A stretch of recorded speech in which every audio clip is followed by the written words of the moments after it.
Hey guys, it's Chris. So a new Star Wars trailer dropped for Rogue One, so I wanted to take a break from editing Game of Thrones stuff, A Dragon Raised by Wolves Part 3 in particular, to do a quick little Star Wars reaction and breakdown with you guys. So what I'm going to do is play this trailer. I'm going to watch it with you. I'm going to have to pause it every few seconds due to copyright issues so I can talk about a few things. So let's watch it together, see if we can catch anything, and check out the new Star Wars Rogue One trailer. Really excited about it. I'm looking forward to it. Not too far away now. I know a lot of you guys have been asking about some new Star Wars content. So let's break it down together. Star Wars Rogue One trailer number 2.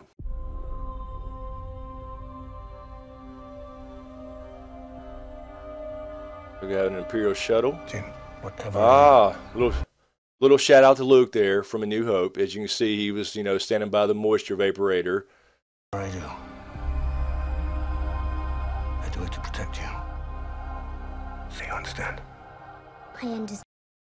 Okay, so it looks like here that Jyn Erso here is having a little flashback here, a nightmare perhaps, of her when she was a child. Her father is going to be abducted by the Empire here, so it looks like her father is being forced to be the engineer perhaps on the Death Star. So this is very cool. She's got personal ties to this. So of course this makes her a perfect candidate to kind of join the rebellion and find these damn plans and get back her father perhaps, if he's still being held against his will. And what I like about this, I'll throw it out here real quick already, is I like how they're bringing in these extra elements from the Star Wars Expanded Universe, now called Legends. It no longer counts, but they can pull this information back into canon as they want. And what we're seeing here, and I talked about this a little bit more in my previous Rogue One trailer a couple months ago, is they're bringing in these other aspects of the Empire, these other facets that people don't really know about if you're just a casual movie watcher. For example, we just saw a Grand Admiral, which is the highest rank you can achieve in the Empire. You have to be appointed by the Emperor himself to be a Grand Admiral. Most people are familiar with Grand Admiral Thrawn from the Expanding Universe, and he's also back on Star Wars Rebels now. And of course I talked about in the previous trailer video I did on Rogue One, so you can certainly check that out for more details, is there are more than just regular white stormtroopers. There are lots of different types of shock troopers / stormtroopers.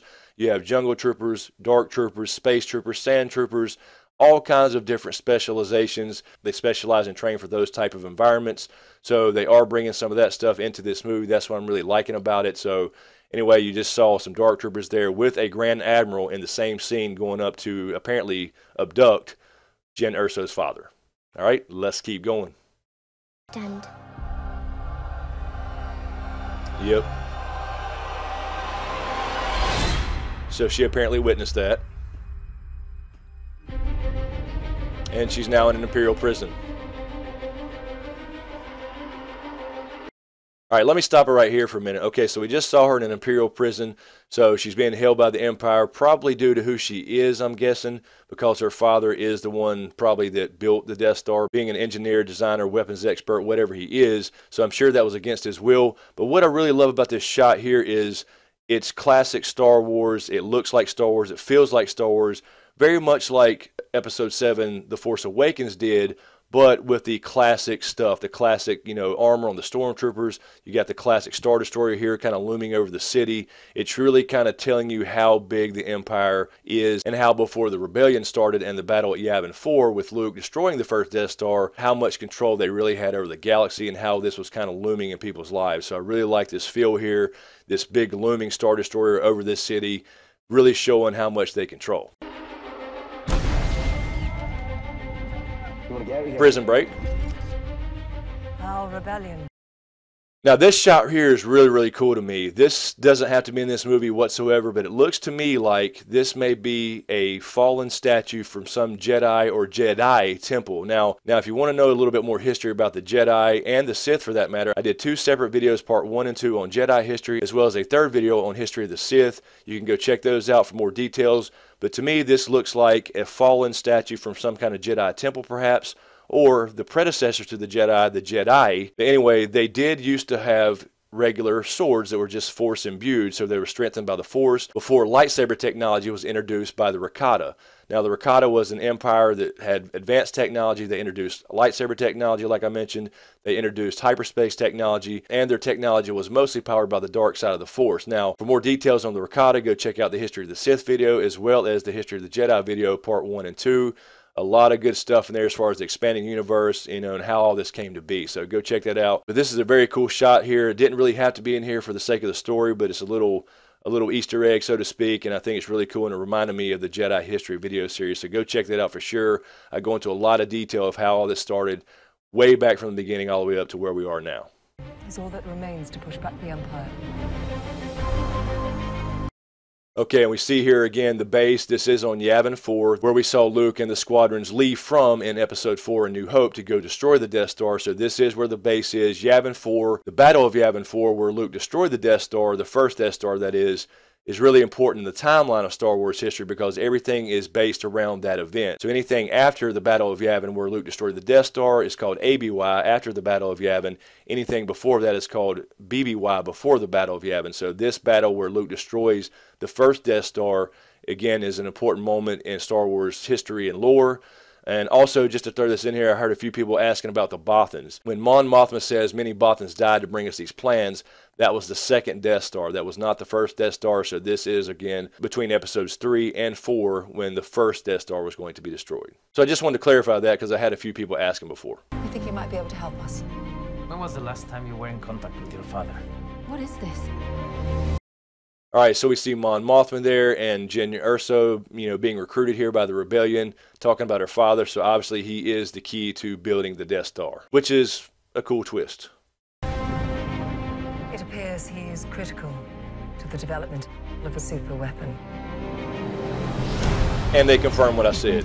Okay, so they just confirmed kind of what I said about Jyn Erso's father being the key to the Death Star. So obviously he's probably being held against his will, designed this thing or engineered it or whatever. So she obviously wants to reconnect with him. We just saw the Grand Admiral again. And this shot right here is just badass. I know we kind of take the Death Star for granted. It's such a cultural icon now. But this shot, I mean, look at it. It looks like a moon here in the background of this planet. This is just badass cinematography. This feels like Star Wars. Build this thing. We need to find him. All right. How many do I need? They are requesting a call sign. It's, Rogue. Rogue One. Ah, so very cool. So they get their call sign, the name of the movie, Rogue One, as they're probably trying to start their mission to infiltrate the Empire to get these plans. We did see an Imperial droid there, and I believe that droid is K2SO or something like that, and it's an Imperial droid reprogrammed that is helping them.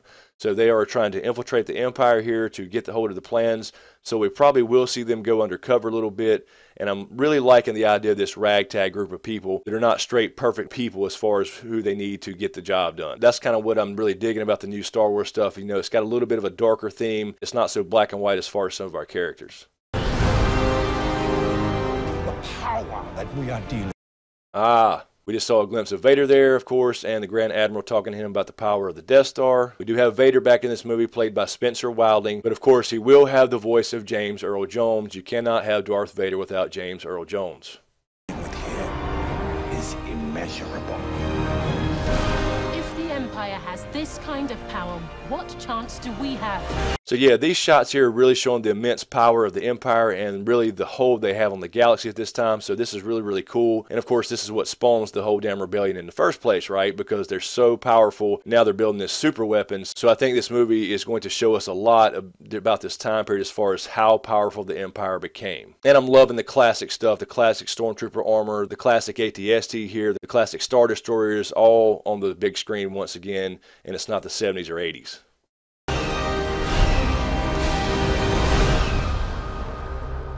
We have hope. So there we saw Forrest Whitaker's character. He is going to be a rebel leader, essentially. He is playing a character named Saul Guerrera, and he was in the Star Wars Clone Wars series. So he's certainly an important character as far as a leader in the rebellion. So he looks to be kind of the wise old man in our story. Rebellions are built on hope.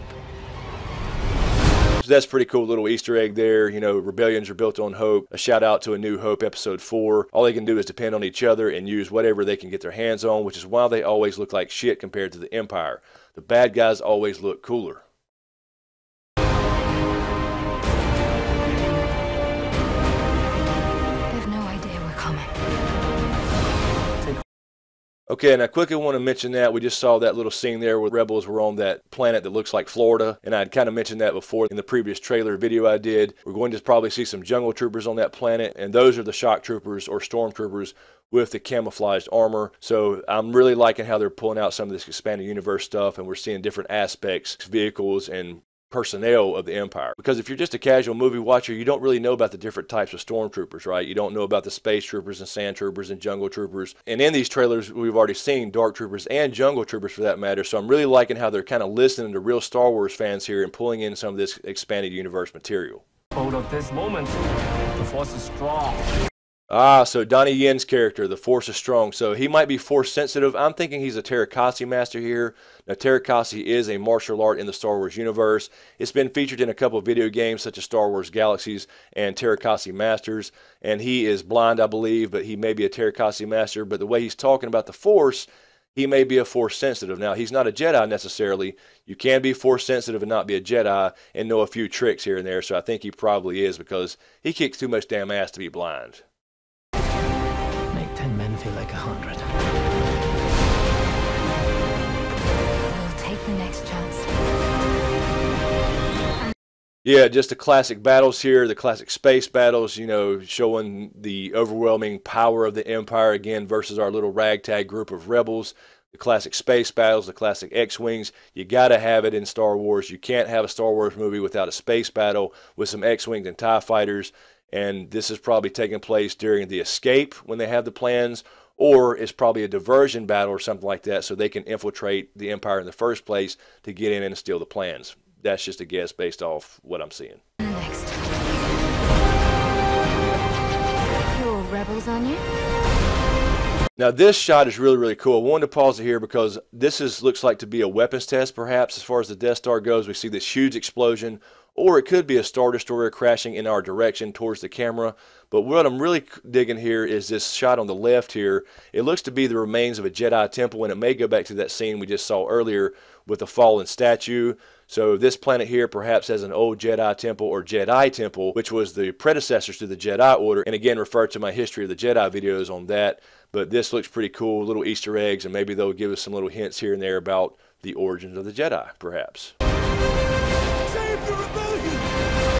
Ah, Darth Vader. Walking in to talk to the Grand Admiral. So we'll see what Darth Vader a little bit. I don't know how much. And they will probably bring in some Inquisitors. Inquisitors are dark side users that are not really Sith, but they were used to hunt down the Jedi. We see that now in Star Wars Rebels quite a bit. Darth Maul was kind of an example of that. He wasn't really going to be a Sith master. He thought he was, but Palpatine was using him basically as an Inquisitor. Darth Plagueis was alive at the time. He allowed that to happen. So these dark side users did help Vader hunt down all the Jedi during this time period. So hopefully we'll see some Jedi Inquisitors in here, and they'll probably pull some of that over from Star Wars Rebels, I'm imagining. Save the dream!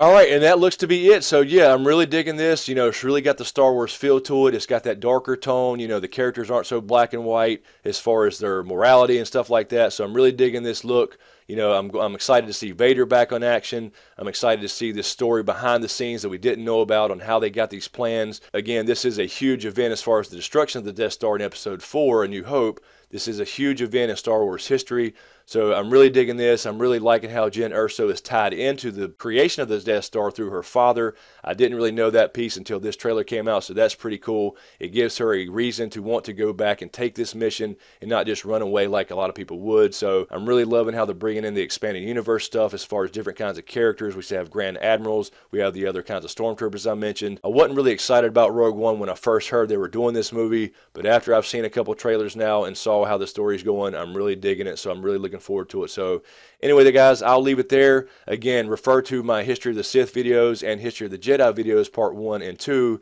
for more information on the history of all this stuff and how it all started and from the very, very beginning. I think you'll enjoy it if you're a Star Wars fan, so I'll leave links to those in the description below. And as usual, thank you guys for watching. I really appreciate all the support. Remember, Smokescreen t-shirts are now available. More designs are coming very, very soon. If you're into nerd-based subscription boxes, be sure to check out Geek Fuel. This month, October, is a Game of Thrones theme. If you're a Game of Thrones Thrones fan, so you will receive a Game of Thrones item regardless. But also, if you use my link in the description below, geekfuel.com/smokescreen, you will receive an additional Game of Thrones item in your first box regardless. So be sure to check that out. I'll leave the links to all this stuff in the description below. So again, thank you guys for all the support. Be sure to give me a like and a share if you dig what I do here. Thanks for watching, and we'll see you next time.